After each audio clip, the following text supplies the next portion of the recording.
Hello and welcome back to Shakesyear. We are working on the troublesome reign of King John, and today we get to hear from Lewis in Act 2, Scene 3. Now, in this scene, we had the nobles all collecting because they don't think that John is very good at his job, and they want to depose him, get rid of him, something, take him off the throne.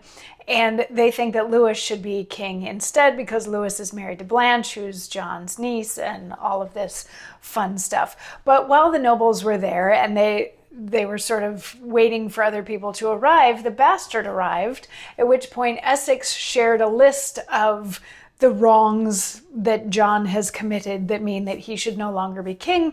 And the bastard went on to refute all of them, saying things like, yes, maybe he did some personal slights against you, but were any of them bad enough that he should be deposed? Like, no, that's imbalanced. And the bastard was like, if y'all want to come back with me, we can still be friends, and that's hunky-dory. If not, if you decide that you want to keep fighting against John, then just know that you're doomed to hell. And he does a mic drop and he leaves, and all of the nobles decide that they are still going to try to unseat John. So then they find out that Louis the Dauphin is very close. They had sent for him in France, and he's basically right there. So he enters and he says hello to everybody. And in yesterday's monologue, he was recounting how easy it was for him to get here. Like, he thought that he might have to fight a battle or two, but pretty much every town that he went to, he met with almost no resistance. Like, people basically just laid down their arms as soon as he got there. And Salisbury responds by saying, like, yes, you are our savior. You're the only one that can help us. He does an appropriate amount of butt kissing. Maybe he goes a little overboard with the butt kissing to welcome Lewis, saying, yes, we all are ready to fight on your side for what is right and what is Christian. And let's get rid of John. And hey, you're here to save us. Hurrah, hurrah, hurrah. Welcome to England. And Lewis says, thanks to you all of this religious league, a holy knot of Catholic consent.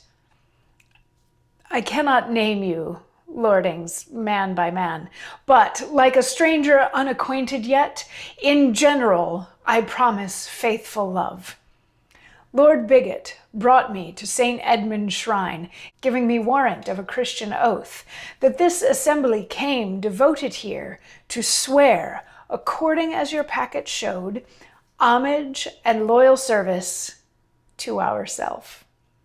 I need not doubt the surety of your wills, since well I know, for many of your sakes, the towns have yielded on their own accords. Yet, for a fashion, not for misbelief, my eyes must witness, and these ears must hear your oath upon the holy altar sworn, and after march to end our coming's cause.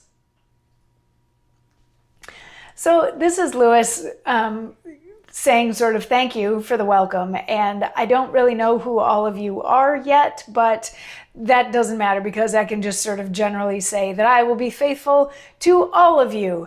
And then it gets a little bit awkward. He's like, I came here knowing that you all wanted to fight on my side.